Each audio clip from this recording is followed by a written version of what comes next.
अंगद कैसे आए महाराज जी? अंगद भैया बाली का बेटा है। बाली का बेटा, तो बाली कैसे पैदा किया उसको? अरे यार, तुम्हारे बाप ने तुम्हें कैसा पैदा किया? अभी मजा आएगा ना भिड़ो। पहले नकली संतों ने ब्रान मट्टी कर रखी जगत जनता की, झाड़े ला दिए, फूफा भूत काट दियो, हो बड़ा बड़ा शब्द सब बारह तो भूत निकल गया।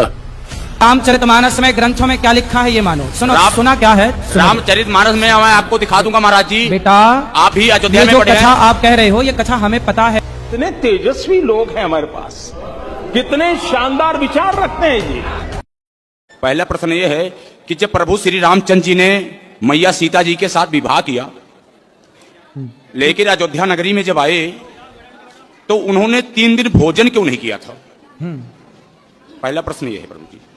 3 दिन भोजन नहीं किया? 3 दिन भोजन अयोध्या नगरी में प्रभु श्री रामचंद्र लेकर मैया सीता को आए, जो कि लक्ष्मी के अवतार है वो। तो 3 दिन भोजन नहीं किया, ऐसा आपकी बात हुई थी राम जी से क्या, कि नहीं खाए? कई जगह से मैं सुना। अच्छा, सुना है, मतलब आपने देखा नहीं? देखे तो नहीं, लेकिन जैसे कहते हैं साधु संत महात्मा, इन्हीं के बीच में सुना। ऐसा है? हाँ जी। जो बात आप कह रहे हैं बात ठीक है, पर वो राम जी के लिए नहीं है, लक्ष्मण जी के लिए है। हाँ जी। ऐसा है, जितना मुझे पता है वो आप सुन लो। हाँ जी, हाँ जी। बाकी जो आप चाहते हैं सुनना, शायद वो मुझे ना भी पता हो। हाँ जी महाराज जी। जब राम जी के साथ लक्ष्मण जी वनवास गए, हाँ जी। तो लक्ष्मण जी ने 14 वर्ष तक राम जी की सेवा की। हाँ जी। जब राम राजा बने, सिया जी रानी बनी, तो राम लक्ष्मण बैठे, तो गुरु वशिष्ठ जी आए। हाँ जी। और गुरु वशिष्ठ जी ने कहा, राम, तुम्हारे भाई जैसा भाई लक्ष्मण जैसा इस धरती पे कभी ना होगा। लक्ष्मण जी ने 14 साल पत्नी का स्पर्श नहीं किया। नींद नार भोजन तजे देह के मागे में मात मरो। सुन लो गुरुजी, अब पूछे हो तो सुन लो। सुन ले जी। इन्होंने 14 साल तक पत्नी का स्पर्श नहीं किया, नींद का स्पर्श नहीं किया, नींद नहीं आई, और भोजन का नहीं किया भोजन। तब राम जी बोले, ना, नींद नारी तो त्याग दी, पर भोजन तो किया है मैंने। इन्हें कंदमूल फल जो ये देते थे दोना भर भर के, मैं भी देता था। तो लक्ष्मण बोलो, तुमने भोजन किया कि नहीं? तो लक्ष्मण जी बोले, प्रभु, जो आप देते थे ना वो प्रसाद, आपकी सेवा में मैं लगा था, तो मुझे खाने का टाइम नहीं था, तो मैं प्रसाद को बोल देता था कि राम का दिया प्रसाद है, जब वनवास पूरा होगा तब मैं खाऊंगा। तब मैं उन दिनों भोजन नहीं करता था। अच्छा, राम जी बोले, कहाँ है दोने? वहां दोने गिनवाए, तो सारे दोने गिनवाए, तो उनमें से कुछ दोने कम निकले। तो राम जी बोले, लक्ष्मण, इतने दिन तो तुमने खाया है, देखो दोने कम है। तब लक्ष्मण जी बोले, प्रभु, मैंने भोजन नहीं किया, आपने जो दोने दिए तो मैं भेज देता था अयोध्या जी अपने तपोबल से, लेकिन ये जो दोने कम है कुछ, वो उसका रहस्य बताया कि उसका कारण क्या है। सुनो, पहला दोना कम, जब आपका वनवास हुआ, पहला दिन आप वनवास गए अयोध्या से, तो पहले दिन आपने भोजन नहीं किया रघुनंदन, तो जब आपने नहीं खाया तो आपने मुझे नहीं दिया, तो पहला दोना वो कम। दूसरा, जब पिता की मृत्यु का समाचार चित्रकूट में आपने सुना, तो पिता की मृत्यु पर आपने भोजन नहीं किया, तो आपने मुझे भोजन नहीं दिया, दूसरा दोना वो कम। तीसरा दोना, जब सीता मां का हरण हुआ, तो सीता मां की खोज में ही हम लोगों का समय बीत गया, तीसरा दोना वो कम। आपने नहीं खाया ना, जब आप खाते तो मुझे देते, आप ही नहीं खाए तो मुझे नहीं, तीसरा दोना वो कम। और चौथा दोना, जब लक्ष्मण शक्ति मुझे मेघनाथ ने मारी, तो मैं तो आपकी गोद में सो रहा था, मेरे वियोग में आपने नहीं खाया तो मैं कैसे खाता, वो दोने कम है। बाकी गिन लो, तो वो दोने कम, वो उतना लक्ष्मण जी के लिए है। दूसरा प्रश्न हमारा ये है महाराज जी आपसे, कि जैसे जब राजा दशरथ जी चक्रवर्ती राजा थे जी, तो शब्दवेदी बाण चलाते थे। ठीक है। शब्दवेदी बाण चलाने पे जब श्रवण कुमार जल भरने गया था, तो आवाज खड़ा की गई थी। ठीक है। तो बाण सीने में कैसे लग गया? इसकी भी एक कथा है। कथा ये है, अब ये कथा महाराज जी कहाँ लिखी है ये तो मैं नहीं जानता, लेकिन मैंने जो सुना है वो आपको सुनाई देता हूँ गुरुजनों से। ऐसा है कि जब दशरथ जी ने शब्दभेदी बाण मारा, तो जाके वो घड़े में ही लगा और घड़ा ही टूटा। लेकिन मैंने सुना है, ये बात सच है कि झूठ, मैं ये दावा नहीं करता, लेकिन जो मैंने सुना वो सुनाई देता हूं, कि वहां पर रावण भी खड़ा था। रावण था, तो रावण ने शब्दभेदी बाण को लिया, चूंकि वो घड़े में था, शब्दभेदी बाण को लिया और उसने श्रवण कुमार को मारा, वही बाण, और फिर अपनी माया से 10 का 10 घड़ा बना दिया और वहां माया रच दी रावण ने। तो कुल मिला के रावण के द्वारा मृत्यु हो गई। अब ये तो रावण, अच्छा, अब आप ये पूछ सकते हैं कि रावण वहां क्या कर रहा था? रावण को पता था कि राम के हाथ, मतलब दशरथ जी के बेटे के हाथ मेरी मृत्यु है, तो रावण ये षड्यंत्र में था कि दशरथ जी ही मर जाएं तो इनका बच्चा ना होगा तो मेरी मृत्यु ना होगी, मैं अमर हो जाऊंगा। तो उससे लगा कि यदि श्रवण कुमार मर जाएंगे तो इनके माँ बाप श्राप देकर के दशरथ जी को मार देंगे, मेरा रास्ता क्लियर हो जाएगा। लेकिन रावण ने सब कोशिश कर ली, पर हुआ उल्टा कि श्रवण कुमार के माता पिता ने श्राप दिया कि जैसे हम पुत्र के वियोग में तड़प रहे हैं ऐसे आप पुत्र के वियोग में तड़पेंगे। तो वहां पर ये बात है, वहां रावण भी मौजूद था। तीसरा सवाल मेरा ये है प्रभु जी कि जैसे पांडवों में धर्मराज युधिष्ठिर भी थे, जी धर्मराज युधिष्ठिर थे, भीम भी थे, अर्जुन भी थे, नकुल सहदेव भी थे, लेकिन श्री कृष्ण भगवान ने अर्जुन का ही रथ क्यों हाँकना शुरू किया? क्योंकि उनके सारथी क्यों बने आप? क्योंकि 5 पांडव हैं ये। हाँ जी, 5 पांडव हैं, ये 5 नहीं 6 हैं। लेकिन इनमें से कर्ण सहित कर्ण को अभी अलग ही रखो। हाँ जी। ऐसा है कि इन 5 में भगवान ने द्वापर में अवतार लिया है नर नारायण का। हाँ जी, तो उस समय नारायण तो थे कृष्ण, हाँ जी, और जो नर थे वो अर्जुन थे। अर्जुन थे। तो इसलिए भगवान ने अर्जुन का रथ हाँका, क्योंकि जो नर नारायण का अवतार हुआ, जैसे आज भी बद्रीनाथ जी में जो पहाड़ हैं, बद्रीनाथ जी में किसकी पूजा होती है? नर नारायण भगवान की। तो नर नारायण भगवान ने ही अवतार लिया है, तो नारायण के रूप में कृष्ण और नर के रूप में अर्जुन, इसलिए वो नर नारायण है, इसलिए भगवान ने अर्जुन का रथ हाँका है। लेकिन इसी जगह पे गुरुजी इसमें ये पूछे हैं, कहते हैं कि जैसे इंद्रपुत्र हाँ, इंद्रपुत्र वो था बाली इंद्रपुत्र था और सूर्यपुत्र सुग्रीव था। अब कह नहीं सकते हैं जी जी जी, तो उसपे सूर्य पुत्र ही सुग्रीव थे, बिल्कुल सही कह रहे हैं। सूर्यपुत्र सुग्रीव थे, हाँ। इंद्रपुत्र बाली थे। जब बाली को प्रभु श्री रामचंद्र जी ने छुपके मारा, ठीक तो है, इंद्र को बहुत बड़ी गुस्सा आई, बिल्कुल सही है। गुस्सा आई। लेकिन प्रभु श्री रामचंद्र जी ने क्या कहा? इस जगह पे इन्होंने गलत किया, सही है, अगले जन्म में आपके बेटे का मैं साथ दूंगा। बिल्कुल सही है। क्या वही बाली अर्जुन था? जो अर्जुन है वह इंद्रपुत्र ही है, इंद्रपुत्र ही है, बिल्कुल। वही बाली है, वही सुग्रीव। नहीं, बाली तो, हाँ बाली वही है, लेकिन वो बाली और ये सुग्रीव में, अर्जुन में थोड़ा सा भेद है। बात ठीक थोड़ा है, भेद है। कथा आपकी ठीक है, आप ये बात भी कही जाती है, बात सही कह रहे हैं आप, लेकिन तत्व की दृष्टि में थोड़ा भेद हो जाएगा, क्योंकि यहाँ नर नारायण जुड़ जाता है ना। बाकी सब ठीक है, जो कह रहे हैं आप सेम है, सही है। और कोई सवाल? माता कौशल्या जी जब भगवान रामचंद्र जी का जब वनवास हुआ जी, तो कहते हैं कि माता कौशल्या को सबसे बड़ा, माता कौशल्या को हर कोई मानता है कि गलत, लेकिन भगवान रामचंद्र जी ने माता कौशल्या को जब वनवास से वापस आए तो पहले मैया कौशल्या को ही पूछा था, कैकेयी को। हाँ, कैकेयी को पूछा था। प्रथम राम भेटी क्या कही, सही है। तो कैकेयी जो थी वही कैकेयी यहाँ पे आके द्वापर में देवकी बनी, बिल्कुल देवकी बनी। हाँ, लेकिन उन्हें भगवान रामचंद्र जी ने कहा था कि आपके मैं गर्भ से अवतार तो जरूर लूंगा, लेकिन आपका दूध नहीं पिलेंगे। सही है। जब दूध नहीं पिले तो जन्म तो भले लिए, लेकिन आके नंदगांव में जन्मे। सही है, गोकुल में। ठीक, इसका कारण क्या था महाराज?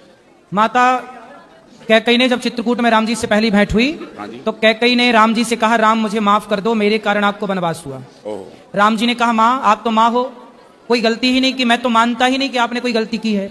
नहीं राम, आपको बड़ा कष्ट उठाना पड़ा, मुझे माफ कर दो। तब राम जी बोले, माँ मैं नहीं मानता कि आपने कोई गलती की, फिर भी आप बताओ, आप जो मांगोगी मैं आपको दूंगा, क्या चाहती हैं आप?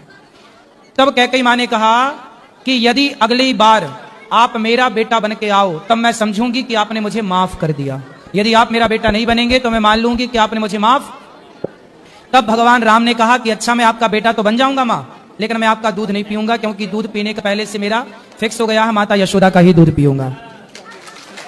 महाराज जी लास्ट सवाल मेरा जी, मंदोदरी जो थी, हाँ, मंदोदरी किसकी पुत्री थी और अंगद किसका बेटा था? ऐसा है कि मैं नाम के, मंदोदरी किसकी पुत्री थी? हाँ, और अंगद किसका मंदोदरी बेटा की था? कथा है। हाँ, कथा। मंदोदरी की भी कथा है जो आप पूछ रहे हैं। मंदोदरी ऐसा है, मंदोदरी किसकी पुत्री थी और अंगद किसका बेटा था? अरे महाराज उत्तर तो देने दो।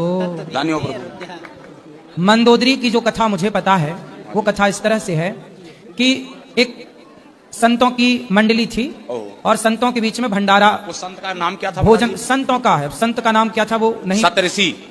वो तो सप्तऋषि बेटा, सप्तऋषि में 7 का नाम पता है आपको? कश्यपोत्री वशिष्ठ विश्वामित्र हाँ जी, पता है गौतम महाराज जी, जमदग्नि भरद्वाज, ऐसा है। अभी ऋषि मैंने कह देने सवाल से, ऋषि कह दो तो सब हो गया। हाँ जी महाराज जी। तो संतों का वहां भंडारा था, हाँ जी। भोजन प्रसादी बन रहा था भगवान के लिए। तभी वहां पर एक जहरीला सांप आया ओह, और खीर में जाकर के वो सांप गिर गया। या ये कहिए कि ऊपर से कोई पक्षी सांप को पकड़ के ले जा रहा था और खीर में जाके सांप गिर गया और खीर हो गई जहरीली। अब वो खीर परोसी जानी थी संतों को, अब संत खाते तो सारे साधु मर जाते। ये बात वहां पर एक मेंढकी देख रही थी, मेंढक और मेंढकी। तो मेंढकी वहां पर ये सब दृश्य देख रही थी कि सांप गिरा है और ये सब साधु खा जाएंगे तो मर जाएंगे। तो वहां पर एक मेंढकी जो थी, वो जब संत लोग आए परोसने, तो वो संतों के देखते देखते मेंढकी जाके उस खीर के पात्र में कूद गई और वो तो जल के मर गई, क्योंकि गर्म थी। संतों को लगा भाई ये तो अशुद्ध हो गई खीर, चलो फेंक देते हैं। तो जब खीर फेंकी तो उसमें से सांप निकला। तब संतों को लगा अच्छा ये मेंढकी मरी नहीं है, हम सबकी रक्षा के लिए उसने आत्मसमर्पण कर दिया, आत्मदाह कर दिया। तब संतों ने कहा, अपने तपोबल से उन्हें जीवित किया, अपने तपोबल से उन्हें जीवित किया और कहा कि आज से तुम कन्या के रूप में रहो, हमारी बेटी के रूप में रहो। तो संतों ने उसे अपनी पुत्री के रूप में प्रकट कर लिया और वही जाकर के रावण की पत्नी बनी, मंदोदरी कहलाई। नहीं महाराज जी, वही है महाराज जी, रावण जी की पत्नी तो बनी, हाँ, लेकिन सत ऋषि के यहाँ थे मेढकी से तो मंदोदरी बनी, ठीक है, एक लड़की बनी। हाँ तो टाइम तो लगी उसको। हाँ, तो टाइम लगा ना, टाइम जब लगी, तुरंत उनके थोड़ी ब्याह हो गया। 2 शिष्य भी थे महाराज जी। किसके? 2 शिष्य भी थे सत ऋषि के। बहुत सारे शिष्य थे, ठीक नहीं, उसमें 2 शिष्य ऐसे थे हाँ। जो रावण और बाली भी थे। तो आप वहां थे उस समय तीसरी? महाराज जी आप भी नहीं थे, हम भी नहीं थे। हाँ, फिर ना आप थे ना मैं था। हाँ, हम तो थे ही नहीं। आपकी उम्र, एक मिनट ऐसा है, एक मिनट, रावण का आपकी बाली, उम्र सुनो। 35 है, 31 हमारी भी है। सुनो, रावण का विवाह मंदोदरी से हुआ। हाँ जी। और वो मेंढकी से बनी, ये मुझे पता है। नहीं तो अंगद इतना- कैसे आया? हैं? अंगद कैसे आया महाराज जी? अंगद भैया बाली का बेटा है। बाली का बेटा, तो बाली कैसे पैदा किया उसको? अरे यार, तुम्हारे बाप ने तुम्हें कैसा पैदा किया? तुम्हारे बाप ने तुम्हें कैसे पैदा किया? अपनी माँ से। वैसे ही हुआ, बाली की पत्नी से पैदा हुआ अंगद। महाराज जी मैं तो ये सुना हूँ। सुना क्या है एक मिनट आपने? सुनो। वो छोड़ो, पर रामचरितमानस में ग्रंथों में क्या लिखा है ये मानो। सुनो, सुना क्या है? सुनो। रामचरितमानस में मैं आपको दिखा दूंगा महाराज जी। बेटा, आप भी अयोध्या ये में जो पढ़े कथा हैं। आप कह रहे हो, ये कथा हमें पता है। लोग कहते हैं कि अंगद बाली का बेटा नहीं है, नहीं ऐसा है। कहा जाता है, ये लेकिन ये बात मंदोदरी का सत्य बेटा नहीं है। ये बात सत्य नहीं है। अंगद जब बाली मरा, तो बाली ने मरते समय अपने पुत्र अंगद का हाथ भगवान राम के हाथ में सौंपा कि नहीं? क्या था? फिर इसलिए बाली पुत्र ही अंगद, इसलिए सुग्रीव को राजा बनाया गया और अंगद को युवराज बनाया गया। बेटा था, बेटा ही तो युवराज बनेगा। यदि बाली का बेटा अंगद ना होता तो फिर युवराज कैसे बनता? युवराज मतलब आने वाला राजा। हाँ, फिर महाराज जी युवराज तो बनाया गया, आपकी बात सही है। हाँ। लेकिन जो बाली था वो मंदोदरी का ही पुत्र था। जब हनुमान जी लंका जा सकते थे, एक मिनट, ये सारी कथाएं, जब हनुमान जी लंका जा सकते थे, हाँ। हनुमान जी लंका जा सकते थे, ठीक है। तो अंगद दोबारा गया था, लेकिन काय- अंगद ने क्या कहा कि जाने से पहले अक्षय कुमार को मार क्या ना, तो मेरा सगा भाई है। अरे सगा भाई नहीं, ये दोनों भैया, एक ही बीच में विद्यालय ना में। बोलिए। सुनो बेटा, सुनो, अंगद जो है वो एक ही स्कूल में पढ़ता था अक्षय कुमार के साथ। अक्षय कुमार और अंगद की होती थी लड़ाई, तो अक्षय कुमार जो है वह शांति से, चुप रहो, दोनों की लड़ाई होती थी तो अक्षय कुमार को अंगद मार देते थे। तो अक्षय कुमार ने गुरुजी से शिकायत कर दी, तो गुरुजी ने कहा कि आज के बाद यदि अक्षय कुमार ने एक थप्पड़ मार दिया तो अंगद तुम्हारी मृत्यु हो जाएगी। पहले तो आपको राम की डेफिनेशन बताते हैं, डेफिनेशन ऑफ गॉड। परमात्मा की कहानी सुनाते हैं। परमात्मा कहते किसे हैं? श्रीमद् भगवत गीता अध्याय नंबर 15 के श्लोक 16 और 17 में 3 पुरुष बताए हैं। पुण्यात्मा, यहां थोड़ा सा एक आपको थोड़ा सा सत्र करता हूं कि देखो आज मानो कितना इंटेलिजेंट हो गया। छोटे छोटे बच्चे इतने बड़े बड़े सब्जेक्ट को कंठस्थ याद कर लेते हैं और सफल हो जाते हैं। इसी प्रकार आप विद्यार्थी हैं इस अध्यात्म मार्ग के, तो इसमें आप जी ने बहुत ध्यान से और परमात्मा के इन सदग्रंथों को ध्यान से सुनना है और इनको थोड़े से दिन में आपका याद हो जाएंगे ये, जिस कारण से आप विचलित नहीं होगे। इसलिए आपको ये कथाएं सुनाई जाती हैं। रह रह कर उन सदग्रंथों के वो श्लोक और अध्याय बताए जाते हैं ताकि आप याद रखो और भी कोई पूछे उसको भक्त को बता सको। फिर वो जाकर के अपने पास रखी हुई उन पुस्तकों को देखेगा कि इस भक्त ने जो श्लोक और मंत्र बताए हैं ये सही है कि गलत। जब वो अपने सदग्रंथों में देखेगा तो दौड़ा दौड़ा फिर वो सतलोक आश्रम बरवाला में आ जाएगा। इसलिए दास आपको रह रह कर यह रेफरेंस याद दिलाता है। और जब पूरे विश्व में ये यथार्थ ज्ञान फैल जाएगा फिर केवल आपको भगवान की चर्चा सुनाया करेंगे। अब तो जब तक ये एग्जाम्पल उदाहरण नहीं दिए जाएंगे तो आप समझ ही नहीं सकते कि सचमुच कबीर इज गॉड। हम अभी तक तो उनको परमात्मा मान रहे थे जो परमात्मा नहीं थे। परमात्मा की डेफिनेशन बताता हूं। श्रीमद् भगवत गीता अध्याय नंबर 15 के श्लोक 16 और 17 में 3 पुरुष बताए हैं, एक सरपुरुष एक अक्षर पुरुष। गीता अध्याय नंबर 15 के श्लोक 16 में 2 पुरुषों का वर्णन है और इनके विषय में ये भी कहा है कि दोनों पुरुष, पर पुरुष माने प्रभु, स्वामी। अब स्वामी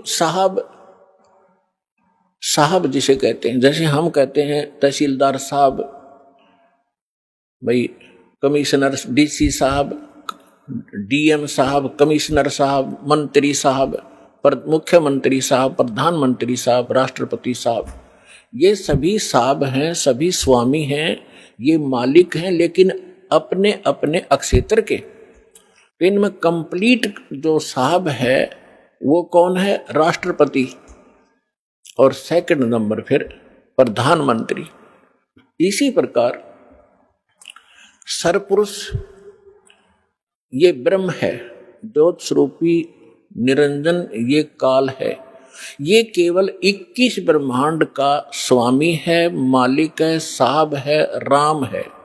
राम कहो, साहब कहो, गॉड कहो, अल्लाह कहो, रब कहो, खुदा कहो, ये उस परमात्मा के ही पर्यायवाची भाषा भिन्न नाम है। तो ये इन दोनों के विषय में कहा 15वें अध्याय के 16वें श्लोक में श्रीमद् भगवत गीता में कि सरपुरुष और अक्षर पुरुष इस पृथ्वी वाले लोक में ये 2 पुरुष हैं और इनके अंतर्गत जितने प्राणी आते हैं 21 ब्रह्मांड तो हैं ब्रह्म के, और 7 शंख ब्रह्मांड, नील, पद्म, शंख, ये काउंटिंग है गणित रीति से। 7 शंख ब्रह्मांड का स्वामी है अक्षर पुरुष। वैसे अक्षर का अर्थ होता है अविनाशी, लेकिन ये अविनाशी नहीं है, ये चिरस्थायी है और इसलिए इसको भी अविनाशी कहा गया है। ये वास्तव में अविनाशी नहीं है, क्योंकि इससे अगले मंत्र में 17वें मंत्र में गीता जी में वो स्पष्ट हो जाता है।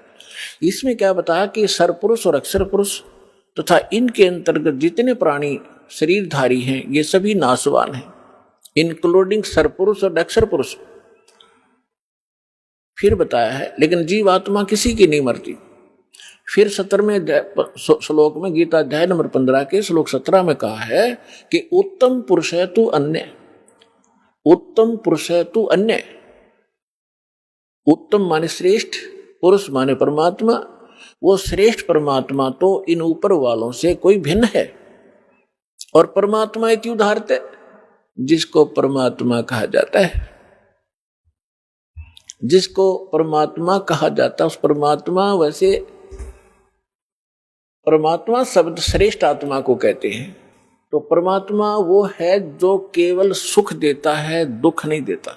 बाकी हम अन्य को भी परमात्मा मान बैठे, जैसे सरपुरुष काल को भी हम परमात्मा कहा करते, ब्रह्म को। ये परमात्मा नहीं है। जिस लोक में आप रह रहे हो ये लोक परमात्मा का नहीं हो सकता। किसी का बेटा मर गया, किसी की बेटी मर गई, किसी की कैंसर होगी, किसी की टांग कट गई, किसी के हाथ कट गए, कोई अन्य रोग से पीड़ित है, हाहाकार मचा हुआ है, एक्सीडेंट में मर जाते हैं, फ्लड आ जाती है, अक्षेत्र का क्षेत्र तबाह हो जाता। ये परमात्मा का लोक नहीं हो सकता। और अक्षर पुरुष के लोक में भी यही स्थिति है। वहां भी जन्म और मृत्यु इसी प्रकार के रोग कष्ट दुख सभी विद्यमान है। केवल एक सतलोक है, परम अक्षर ब्रह्म, उस उत्तम पुरुष का वो स्थान सतलोक है जहाँ दुख नाम की वस्तु नहीं, वहाँ जन्म, वहाँ मृत्यु नहीं, वृद्धावस्था नहीं और किसी चीज का अभाव नहीं। वहाँ कोई काम नहीं करना पड़ता आपको, कोई टेंशन नहीं, क्योंकि भरा भंडार भगवान का।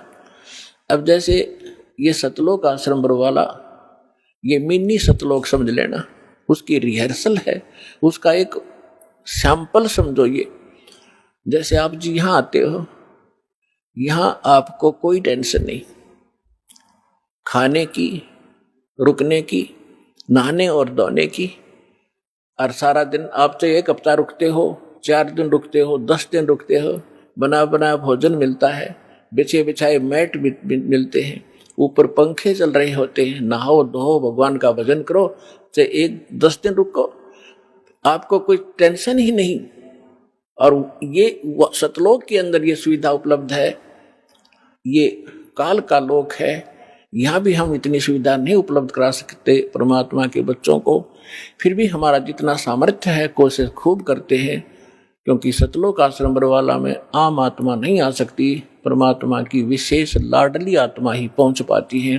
भले ही वो दुखी है चाहे सुखी है, फिर यहाँ सुखी करेगा उनको। इसलिए हम संभव कोशिश करते हैं इनको कोई कष्ट ना हो। हम तो दास हैं उस परम पिता के, और आप उस भगवान के समर्थ के बच्चे, आपके लिए हम फिर भी संभव कोशिश करते हैं जितनी हमारा सामर्थ्य है कि किसी प्रकार का इनको कोई कष्ट ना हो। तो कहने का तात्पर्य है कि जितना समय आप यहाँ बिताओगे, ये आपका समय और ही तरह का होता है। यहाँ से जाते ही आप देखना, आश्रम से निकलते ही आपको कितनी टेंशन घेर लेती है, वो करना है, वो करना है, वहां जाना, उसे लेना, उसे देना, उसने ऐसे कर दिया। तो हम जब से सतलोक से निकले, हमारे साथ या बीमारी उसी समय चली गई है। अब हमने वही जाना है जहां कोई अभाव नहीं, वहां फलदार सदाबहार वृक्ष हैं, सदाबहार मेवे हैं। जैसे जंगल में आपने देखा होगा शामक खड़ा रहता है, पहले पुराने समय में तो बहुत ज्यादा फलदार वृक्ष होते थे, कहीं पर कुछ लग रहा है, कहीं पर कुछ फल लगे हुए हैं, खाओ तोड़ो खाओ बैठ के ठाट से। तो वहां सतलोक के अंदर आपको कोई काम नहीं है और सब चीज उपलब्ध है। तो कहने का भाव यह है कि वो सतलोक है उस परम पिता परमात्मा का, और वो भगवान परमात्मा है। अब यहां बताया है, रमता राम जपोरे प्राणी, अब तो सुन ले राम कहानी। अब हम राम शब्द से कहां हम अपने दिमाग की सुई ले जाते थे। श्री रामचंद्र जी सन ऑफ राजा दशरथ, अयोध्या का राजा। हम जब राम शब्द हमारे हृदय में आता था, हमारे धर्म गुरुओं ने हमें ऐसा गलत फीड कर दिया था कि राम नाम आते ही वो धनुष बाण लिए हुए श्री रामचंद्र दिखाई देते थे। देखो, अब राम समझना हमने राम की डेफिनेशन समझनी है। अभी आपको बताया था कि जैसे तहसीलदार भी साहब है, कमिश्नर भी साहब है, ये सभी साहब हैं, मंत्री, मुख्यमंत्री, प्रधानमंत्री, राष्ट्रपति, सारे साहब हैं, लेकिन ये अपने अपने सत्र के साहब हैं। और इनमें जो समर्थ साहब है वो राष्ट्रपति, प्रधानमंत्री जी हैं।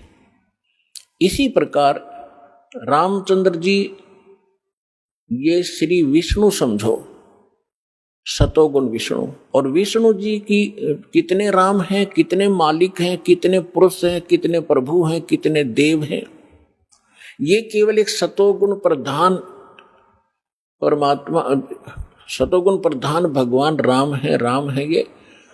और केवल एक ब्रह्मांड के अंदर 3 लोकों के ऊपर इस विभाग के मंत्री हैं। ये सतोगुण विभाग के मिनिस्टर हैं, पृथ्वी लोक पर, स्वर्ग लोक पर और नीचे पाताल लोक पर। केवल 3 लोकों पर अपने इस विभाग के ये स्वामी हैं, राम हैं। ब्रह्मा जी रजोगुण विभाग के मंत्री हैं, मिनिस्टर हैं, और ये भी इन्हीं 3 लोकों के ऊपर स्वामी हैं, राम हैं, मालिक हैं, पुरुष हैं, प्रभु हैं। और शंकर भगवान तमोगुण विभाग के मिनिस्टर हैं।